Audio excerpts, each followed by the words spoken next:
Well, welcome. Welcome to the Marketing Guides for Small Business podcast. I'm Jen Kelly, and our topic today is the pros and cons of podcasting for small business. We're going to talk about what works, what doesn't, and how to get in on the podcasting opportunity if you don't want to host your own show. So today I'm joined by Ken, Paul, and Ian, and we'll be your marketing guides on this topic.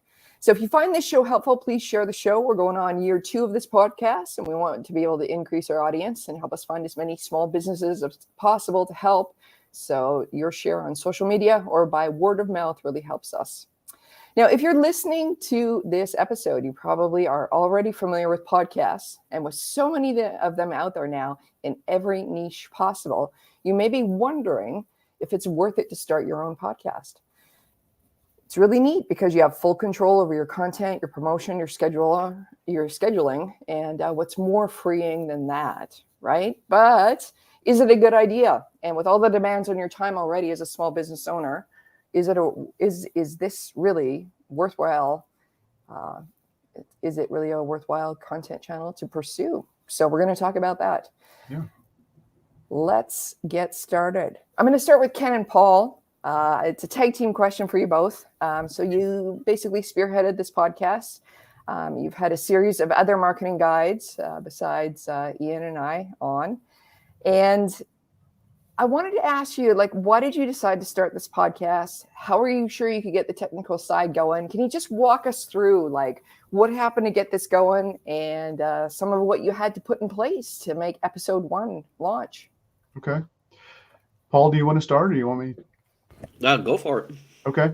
All right. Well, partly it was really the thought was triggered because we were all sitting at home with because of the COVID restrictions and shutdowns. And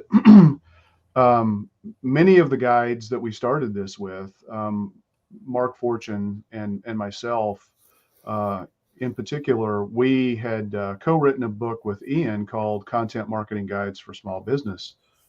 And our that's not the right title. Content marketing for local search. That's it. And that's it. Yeah. So anyway, I always think about what is the easiest way for me to go about creating content. And we're natural content creators, all of us. And podcasting is really a pretty easy way to do that. The biggest challenge, I think, for most people is one, hearing the sound of their voice and getting comfortable with that. It's always awkward to think, oh my gosh, what am I going to talk about? How can I answer these questions? Or, what can I even ask somebody? Who can I get it to be on as a guest and all that kind of stuff? So our solution to that problem was, let's not worry about having guests. Let's just have a conversation among marketing consultants about topics that we deal with every day or every week or every month of the year, and share our ideas, our thoughts, our concerns. Occasionally we'll pull in a guest. And so doing that really liberated us from one of the big stressors, I think, which is how do you book your guests?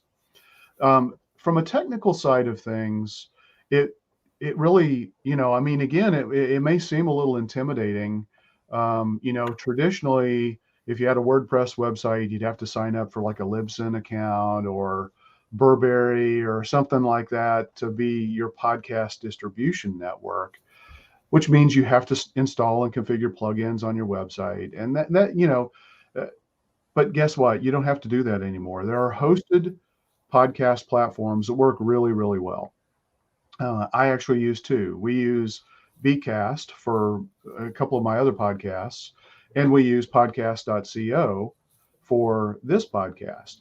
And they give you guides and help you set up and do the configuration to get your podcast, first of all, built, and then distribute it out to Apple, Spotify, Google, Amazon, all of the popular, and even several that you may not even know about or have heard of. And so the technical side is much, much easier to set up than I think a lot of people think about. So yeah, and it's just for me, do I want to write a blog post? Do I want to do videos all the time? Podcasting just seemed like a natural fit.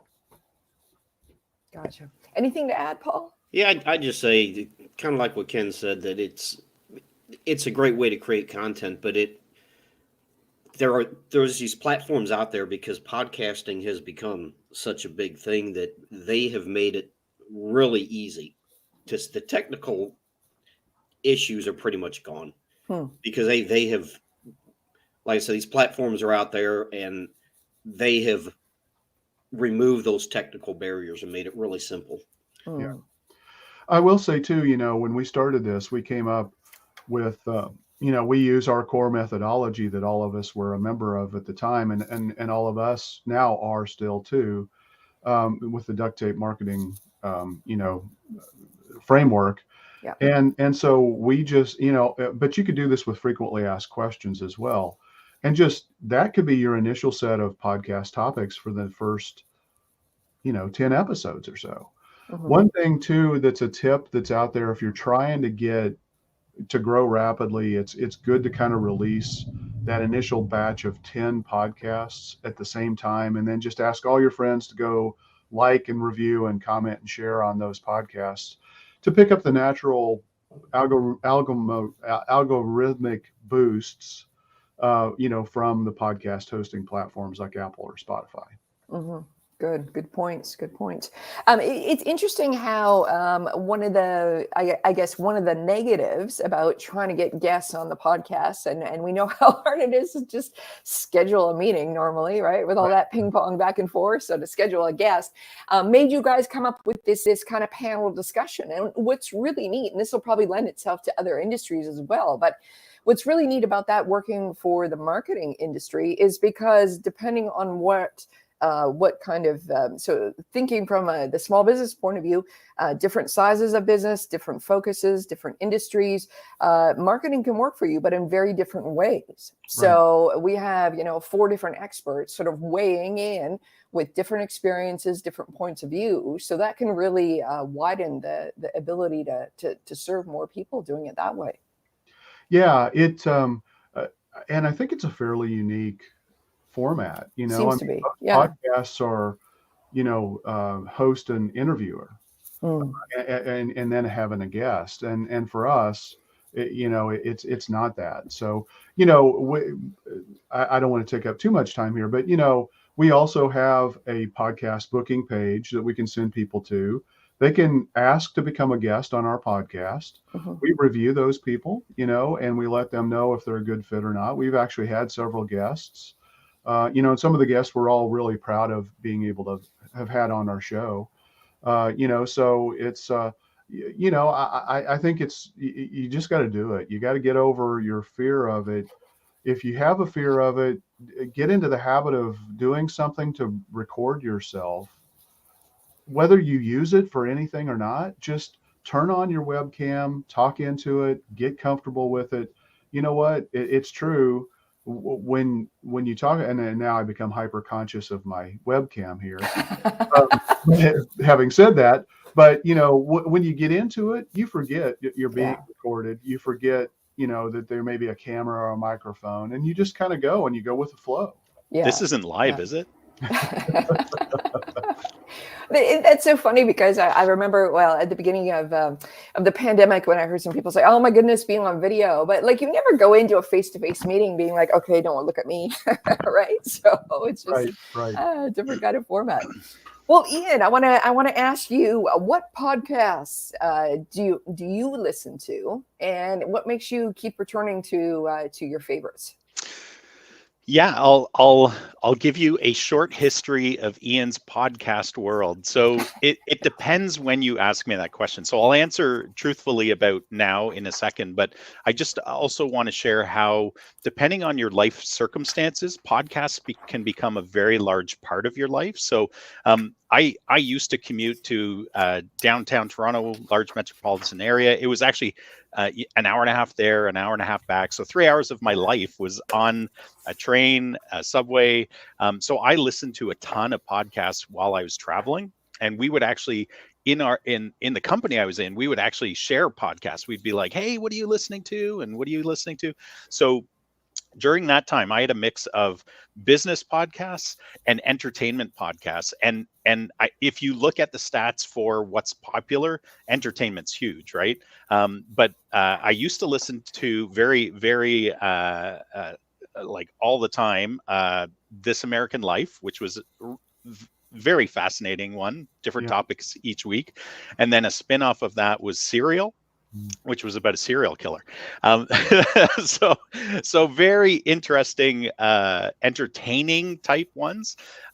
Now, because I run my own business and I'm not commuting, if in the summer I listen to more podcasts because I'm on a tractor mowing my lawn and doing, driving my kids around. Now I listen to, I'm in a BNI group, so I listen to the official BNI podcast with Ivan Meisner. That's super helpful for me to get the most out of that group. People, usually it's around my business influencers that I follow. So John Jantz is one of those. He's got a duct tape marketing podcast. Josh Nelson has a 7-figure agency podcast. Donald Miller has a Business Made Simple podcast. All exceptionally good and podcasts. the Marketing Made Simple podcast. Yeah, very, very, very good content. Yeah. And then from an SEO side, I enjoy listening to Marketing School with Neil Patel and Eric Shu. So those are just a few, but yeah, I mean, I have a very strong focus on business now, whereas before it was a bit of a mix, because when you're, trying to decompress after work on a subway or on the train, you want to listen to something entertaining as well. Absolutely. Something a little nicer for yourself. Right? Exactly. Yes. Yeah, no, absolutely. What about you guys? Like any big, share your best podcast that you listen to, other than this one, of course. Other than this one, of course. Let me see what's coming in here. So for me, I've got, let me just see here. So I've got Today in Digital Marketing. That's taught a fellow Canadian, right? So his is good. I have Entrepreneurs on Fire. I do the Tim Ferriss Show, The Real AF with Andy Frisella, Human Upgrade. So it used to be the Bulletproof Radio, but so Dave Asprey. I listen to one called Sales Gravy. I listen to Invested with Phil Town. I've got the Cardone Zone. I've got Manager Tools, 6 Pixels of Separation. I've got the Business of Fashion, the Ultimate Entrepreneur, and Russell Peters for some nice. a comedian, right? Yeah. Yes. He's our well, I guess he is in America now, but our beloved Canadian dude. So anyways, yeah, mine are more, as you can tell, I'm going through it. I'm like, oh, Jen, do you have any fun? So mine are heavy on the, how do you run the business? How do you run a better, a better engagement with your clients? How, I guess the Tim Ferriss one isn't really life, or isn't really business. It's more, life and, getting your head together. So anyways, it's a little peek into mine. Yeah. What about Ken and Paul? Do you guys have any favorites? Go for it, Paul. Well, I listen to Neil Patel's podcast as well. And Measure School used to have a podcast, but he kind of transitioned that over to YouTube. But that, if you're into analytics and tracking, it's good to listen to. But those are the two biggest ones that I listen to. I tend to seek out information as I need it. That's what I do. The only two consistently that I ever pay attention to are Marketing Made Simple and Business Made Simple by Donald Miller or Dr. J.J. Peterson. They are both so pragmatic. Every episode you walk away with actionable things that you can implement immediately. So they're fantastic. And then otherwise, I'm a huge music nut. I don't like popular music. I like stuff that nobody hears on regular popular radio stations. And so, I frequently do searches to kind of find out about that music. And so, I listen to some music bloggers, in some cases, just because there's an artist that I was doing a search for, and that's how I found the podcast.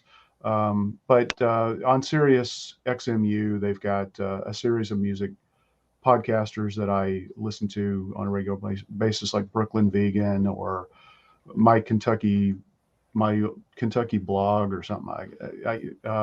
Gorilla versus Bear is another one. So and Ken, you've expanded my music world, so maybe you'll have to start your own. Add this to the bottom of the blog about this podcast, or start a new one about the music you listen to.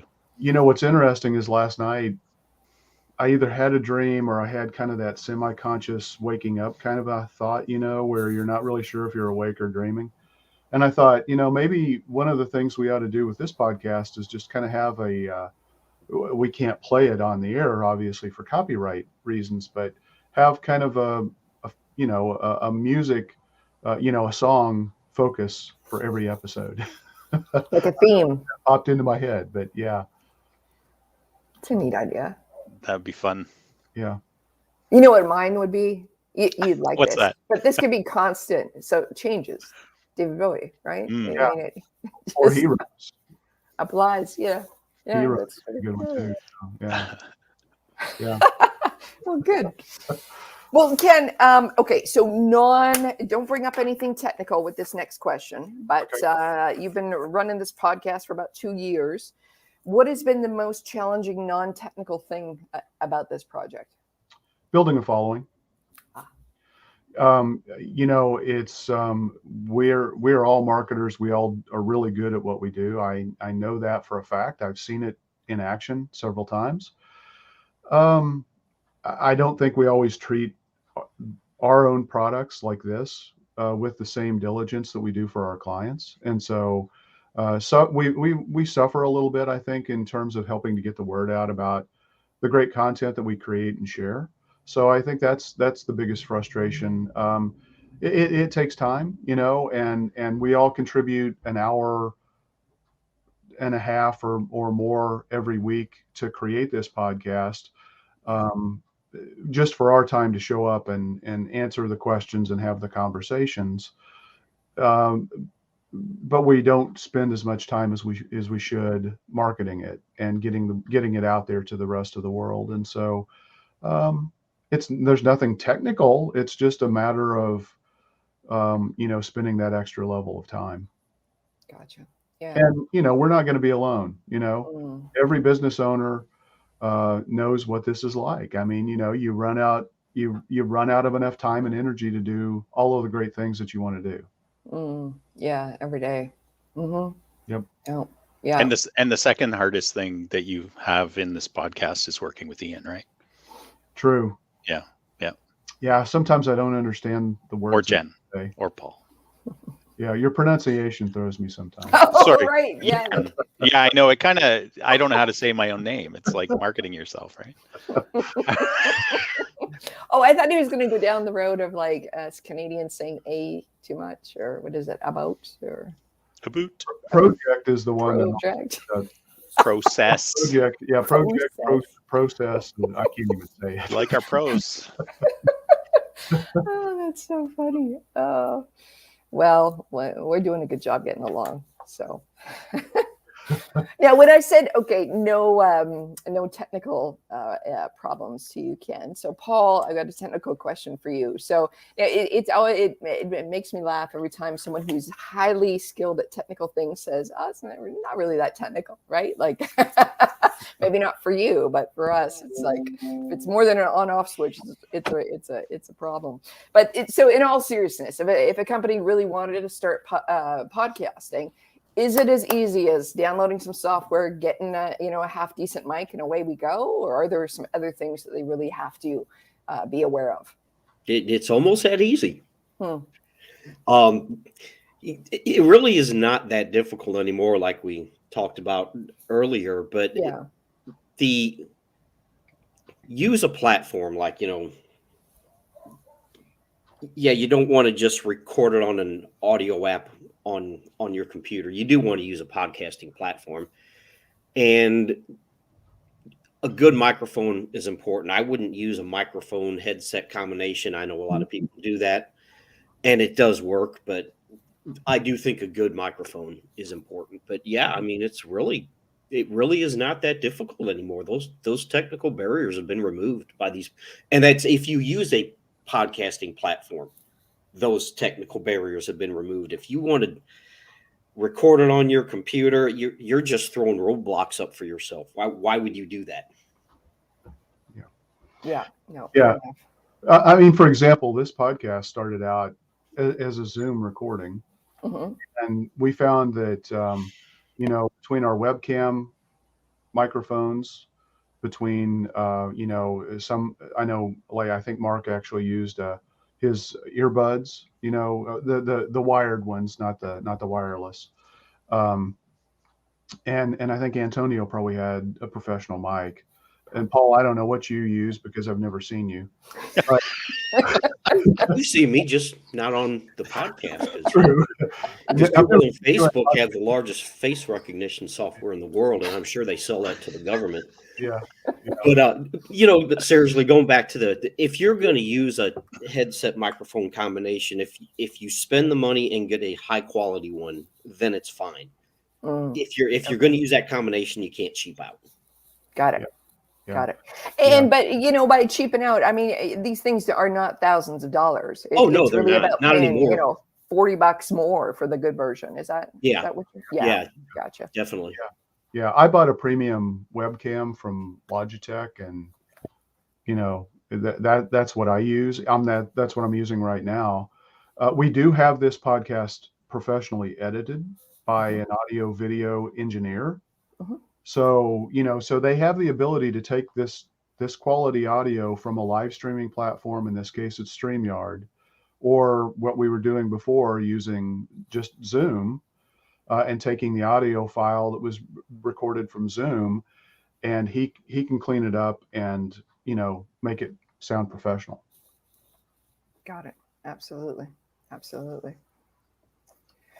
Ian, I wanted to talk about building an audience, which Ken alluded to, versus focusing on your preparation for every podcast.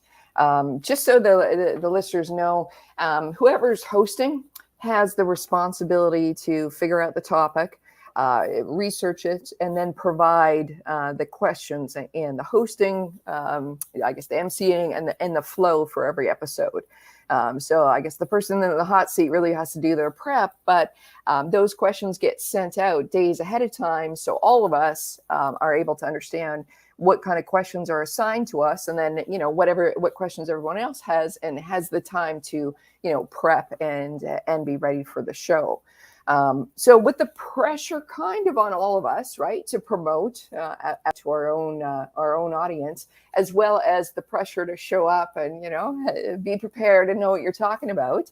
Can you walk us through like how much time you spend on each, and do you prep more for the show and do a little less on the promotion of it, or how does that work for you? Sure. Yeah. Well, I'll talk generally first, and then I'll talk about myself. So I think I would, you phrased it as a two-part question. I would actually adjust it slightly if you'll allow me that leeway. I'll allow you. Of course. First of all, I think you need and again, this is just generally, I think you need a clear purpose and a strategy of why you're doing this. Why are you investing in it? And this will make sense in a second, why I'm adding this in. But the why, right? This will help guide your efforts. You'll know where to put your priorities. And it'll also help you not get discouraged if your audience size isn't growing as fast as it should be. But the three things I would say that you really need to focus on are delivering great content. That's priority number one, and I'll explain why. Building your audience and leveraging the content for business growth, if it's a business focused podcast. And I would say you always start with building great content first, because no matter how much you advertise or attempt to build an audience, if the content stinks, you won't have any retention. You'll blow your budget on attraction. People will come and they'll be like, this is horrible. So really your first goal is deliver great content. And that doesn't mean, look at the very top podcasts and say, I have to deliver it as good as these guys. It just means, think about who your target audience is, deliver great content that they're hungry for, information, guidance, or entertainment, right? And, and that'll go a long way.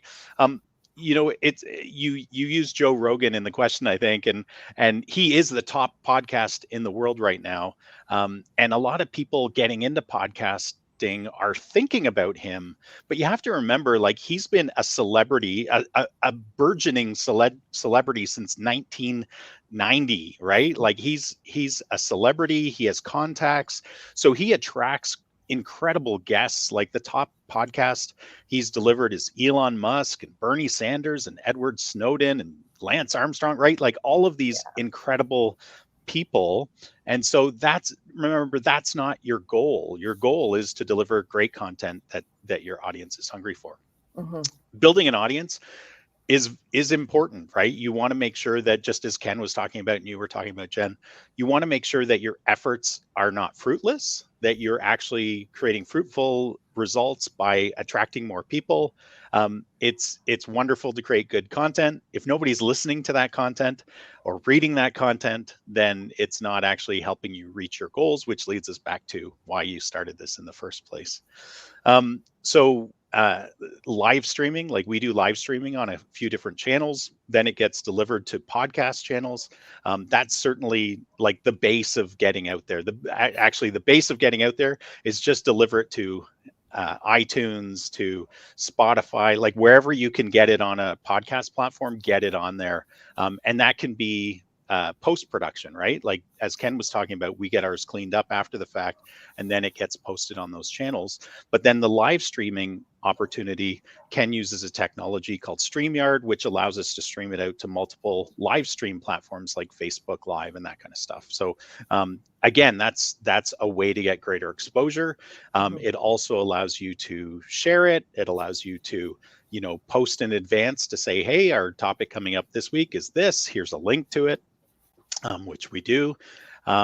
Other things we can do that we probably don't do well enough, because again, we spend a lot of times running our business. This is kind of a wonderful thing we do on the side, but it's important to us because we invest in it, is get people to review our podcast, get people to share our podcast, especially the content they love. Like, that's how the Elon Musk episode got out to everybody from Joe Rogan, right? Because people are like, whoa, I can't believe Elon Musk was smoking weed on it, stuff like that. So right there, anybody listening is going to go check out that podcast.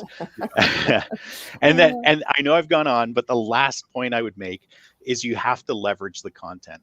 And by that, I mean, you can take your podcast after the fact, you can transcribe it, throw it up on your website as a blog post. You can slice and dice it into shareable content for Facebook, Instagram, you name it, you can use it in multiple ways. So it's really about, leveraging it so that you get more bang for your buck out of it. Things that we do share on social. We do personally share to our circles of influences on our social networks. But there's a lot more we could do. I mean, you can even advertise it on different platforms. There's lots you can do and we can do, and yeah. But those, I would say, the things that I talked about there are probably the lowest hanging fruit, that if anybody's doing a podcast, they should probably do those. Any other additions, Ken, that you can think of, or Jen or Paul? Yeah, I mean, so one thing is, if some people create a podcast to actually create a business, or to really become a critical part of their business. So, mommy bloggers are now mommy podcasters and or bloggers, and they're doing it as a way to build an audience. They're doing it and intentionally trying to find ways to monetize it so that they get sponsors who pay them, for product placement and things like that. That's not what we've ever tried to do. We're literally here to try to share information. For me, the biggest motivator to podcast is to take it, transcribe it, and turn it into great SEOable content that I put on my website. That is my objective. It always has been with podcasting. If people hear the podcast or see the podcast, it's gravy, because now they feel like maybe they get to know me and like me and trust me a little bit because they hear my voice or they see me talking on camera. And those are great elements. We take it, we put it, we do a weekly newsletter. It's in our newsletter every week. So people are always reminded that we're doing this. They always have the opportunity. I know people have watched our recordings or listened to our podcast after the fact because they send an email back to me letting me know, that the episode that they just listened to was, 3 or 4 weeks old. It's like, okay, well, that tells me that was because they got the email that reminded them to go check it out. One of the great things about a platform like StreamYard is, and I'm a big fan of content repurposing and reusing content across multiple channels. So StreamYard is great for us because it handles Facebook Live. For us, since I own the account, I can hook up my YouTube channel and I can automatically publish the video onto the YouTube channel. You guys get the video. You can put it on your own YouTube channels, which I think is great because YouTube is the second most searched site on the web. So having these assets on our YouTube channels is a really good thing to do. Then you can create these things called audiograms where you take a little snippet of a key section, a fairly short section of your episode, and turn that into an Instagram post. So you've got a picture, but then it's a clickable audio file where you can listen to, that little snippet. That's a really popular thing to do with podcasts. There are tools that are actually out there that will slice and dice video and podcast content for you for the specific purposes of repurposing to share on social media. So we do a little bit of that. We don't do as much of it as I would like to for ourselves. And that's a goal for us in 2022. Good. Great. Ken, if someone wants to get into podcasting but doesn't want the weekly pressure, the prep, and the little bit of tech and the promotional responsibility, you talked briefly about guest podcasting. Can you talk more about what that is and also share what kind of prep someone should be thinking about if they really want to get on the guest podcasting circuit? Yeah, absolutely. So I think that's the best way to get started in podcasting. It's easy. You have to get booked. So we'll talk about that here in just a second. Yeah. But once you are booked, literally all you have to do is show up and be prepared to answer questions or have a conversation. And so it's a great way to create content. It's really easy to be able to do that. It can be challenging to get booked on podcasts. There are services that actually do that. So you can pay, for a service and get booked on 2 podcasts a month, 4 podcasts a month, whatever, rhythm you want to be on. The frustrating thing with being a guest is you're at the mercy of the production schedule of the host. So, I paid for programs where people booked me as a guest. Some of those aligned with book launches. It's always easier to get to be invited to be a guest or accepted to be a guest if you have something new that is newsworthy. A book launch is great. Launching a new online course, or a new training program, or a new marketing service. Any of these things are great for us, are great triggers. So, if you're a roofer, let's say you just signed up a big partnership with, a big shingle manufacturer and you wanted to announce that, maybe that's a good opportunity for you to get on a roofing focused podcast if that's what you want to do.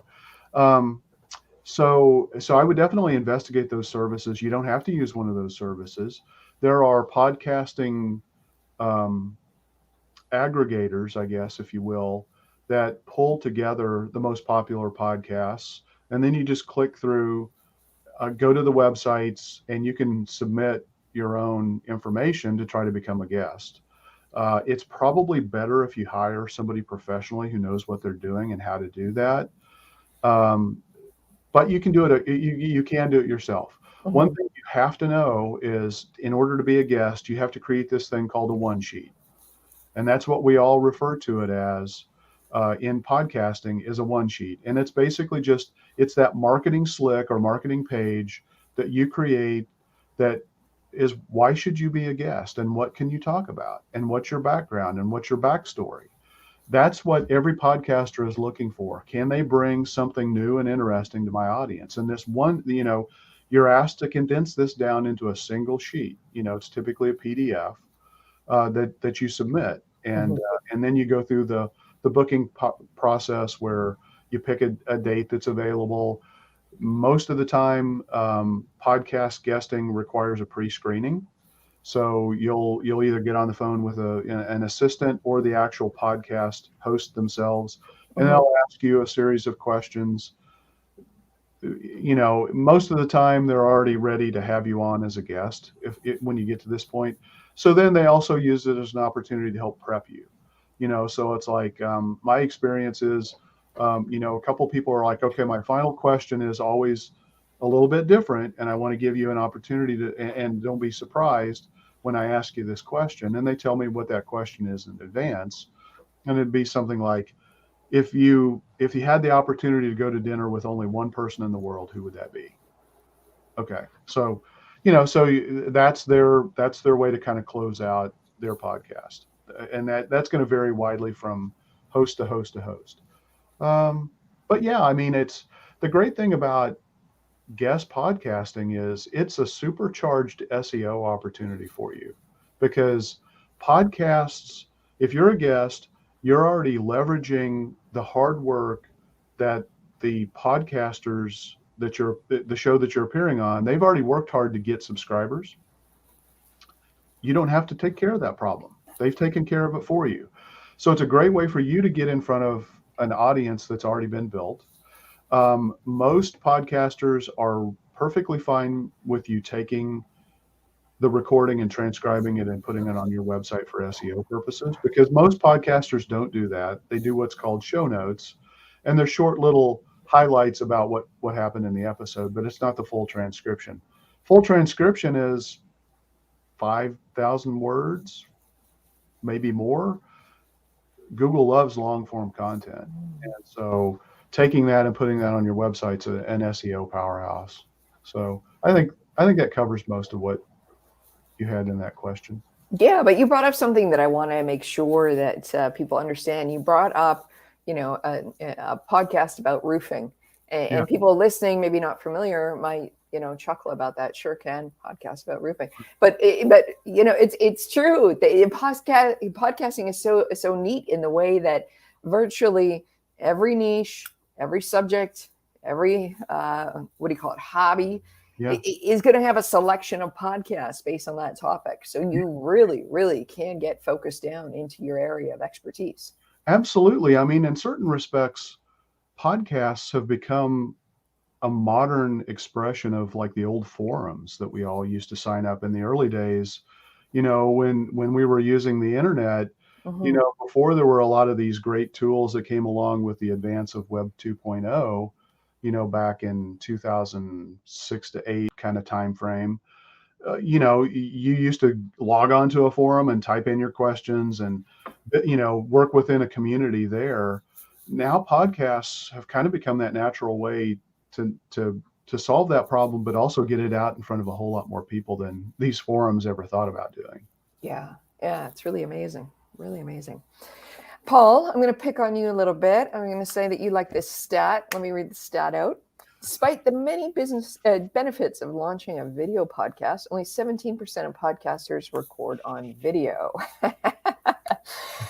So I want you to speak to the value of audio content in a day where video is being pushed as, you got to have it, you got to do it. It's, it's what everybody's doing. Nobody has any, what do you call it? Oh my goodness. Attention span. There we go. Anymore. It's got to be, a 3-second video to catch everybody's attention. Can you play devil's advocate on that and talk about the value of audio content as a reliable means to transfer information? Yeah, it doesn't surprise me that only 17% only record video, given that podcasting started out as an audio format. And so how many videos do you watch without sound? So yeah, we more than talk you about think. video, but sound is a crucial element of that. The Los Angeles Film School actually did a study, and like in film, if the sound doesn't sync with what you're seeing, it's annoying and not believable. And so a lot of times, and this is a fact, just look at your own behavior. You will watch a video that's not perfect if the sound quality is good. But if the sound quality is horrible, even if the video is good, a lot of time we'll just exit out. Hmm. And so yeah, sound quality is extremely important. And the other part of it is a lot of people, they'll listen to podcasts while they're in their car, like Ian said, or while they're working out, while they're jogging, while they're, on their rowing machine. And it's rather difficult. Well, you probably shouldn't watch a podcast while you're driving. Probably not. And it's rather difficult to watch a video while you're jogging, but it's easy to stick your earbuds in and listen Yeah. to it. Yeah, for sure. So yeah, Absolutely. audio quality is extremely important, even more so than the video quality. And like I said, how many videos do you watch without sound? Yeah. Yeah. Flying a enough. helicopter at the gun range. Like there are a few places we probably shouldn't be watching videos. Watching videos at the same time.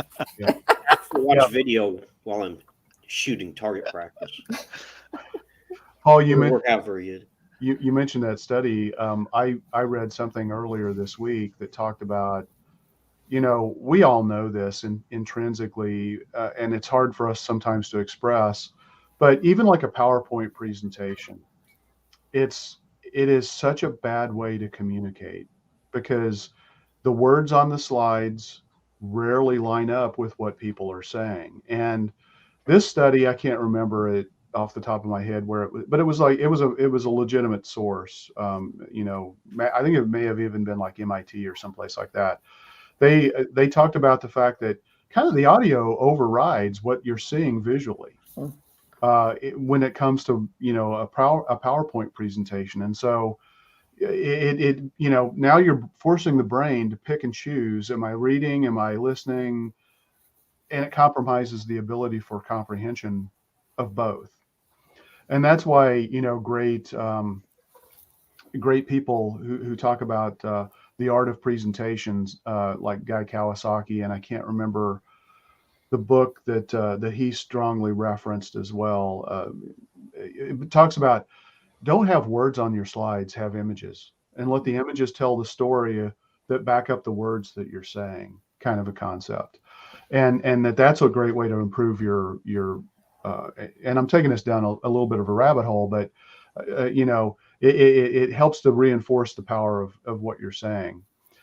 I say all of that because I still think while video catches our attention, many people, if not most people, probably get a lot more from audio comprehension, as long as you're not competing with that. Very interesting. So, As we wrap up today, I want to go around to each of you and get your last bit of advice. Go for it. Don't go for it for small businesses wanting to start their podcast. Ian, let me start with you. Sure. First of all, in preparation for this, I think we all know this intrinsically, but I was looking at some stats that you shared, Jen, related to podcasting. And it's important for the listeners to know that like podcasting has been taking off for years and its growth is considerable. Like there's no signs of it stopping in popularity.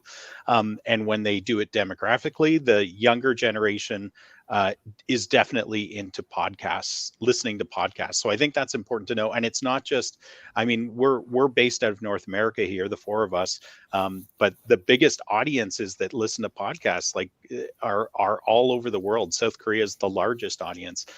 So wherever you are, it's important to look at, this is probably the biggest thing I always talk about, whether it's in any kind of marketing, is know why you're doing it and know who your audience is. And if you know those things, I would say jump in, Create 12 topics, like just brainstorm a bunch of topics that you think your audience will find valuable, that you have particular knowledge of, and then just jump in and start recording some podcasts and share them.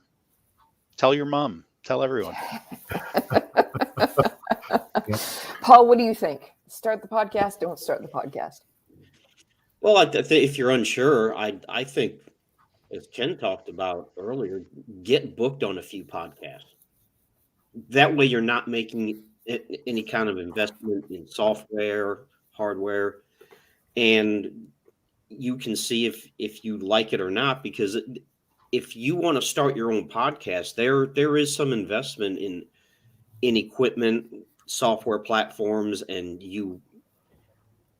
what's your format? Are you just going to get on there and talk? Are you going to have guests? If you're going to have guests, you have to go find those guests, put the content together. You have to get them to send you questions, however you want to do it. So it is a time investment. So yeah, I would say get yourself booked on some podcasts first and see if you enjoy it. If you get booked on a few podcasts, you're like, this sucks, I hate it, then don't start a podcast. You know? So practical, Paul. So practical. What do you think, Ken? That's what I do. Yes. Yeah, well, I think certain businesses lend themselves to podcasting much more easily. So I did throw out that roofer example just because not every roofer can or should go out and create their own podcast. I mean, some people are going to be really comfortable and natural at it. There's a guy in the painting community called Nick Slavic, and he does a lot of education and video and podcasting and sharing, and so he's doing that, and he's got a great audience of the right people who are learning from him or experiencing what they need and getting what they need to get out of that. But that doesn't mean that every painter should run out and start their own podcast. But I think every painter or every small business owner probably ought to give some serious consideration to being a guest on the right podcast, so that you can get your message in front of that right ideal target client, that target audience. It could be, we've got a podcast we do called Local St. Charles. Paul and I live in St. Charles County. It's a adjacent county to St. Louis City, and I coordinate this through this Greater St. Charles County Chamber. And, we invite businesses on who are chamber members to talk about their business, talk about their challenges, so there are several other podcasts that are just very local. Mm-hmm. And for that, it's not a numbers game. It's just making sure that the right people in St. Charles, in our case, hear the podcast. They find out about it. They know that your business exists. If you do sell something nationally, you want to look at a podcast that maybe is going to get you a more national or even international reach, and that can be very helpful. I've been on podcasts that specifically focus on marketing for contractors, because Paul and I, working at Changescape, we work with a lot of home services and contractor related businesses. Ian, I know, has a focus on the dental industry, so you have your own focuses, Jen. So that you could be on generalized podcasts, but maybe also you want to be on a podcast that has already built the audience of the listeners that make the most sense for you. Beautiful. That seems like a good place to wrap up today. Thank you for joining us. If you like this podcast, please share it with other businesses, and have a great day, and we'll see you next episode. See you.